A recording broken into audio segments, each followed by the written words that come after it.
Machu Picchu, el tesoro más grande de nuestro gran Perú.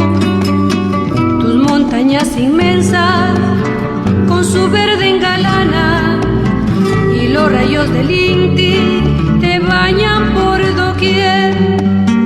Guarda tu fortaleza, del Inca su grandeza, la quilla nos alumbra un negro anochecer.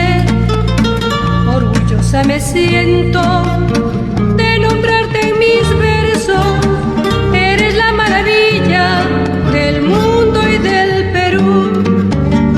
Estabas escondido, cual perla soberana, un verde maternal, cual manto te acunó, y al abrir su capullo con resplandor divino, tu belleza infinita al mundo asombró.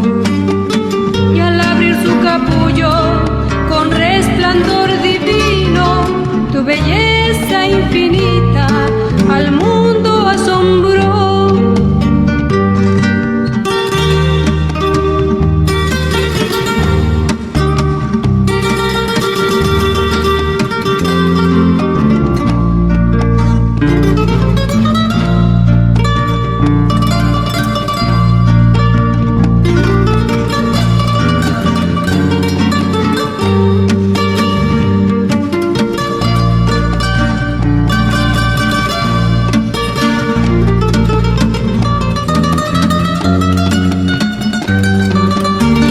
Estabas escondido, cual perla soberana, un verde maternal, cual manto te acunó, y al abrir su capullo con resplandor divino, tu belleza infinita al mundo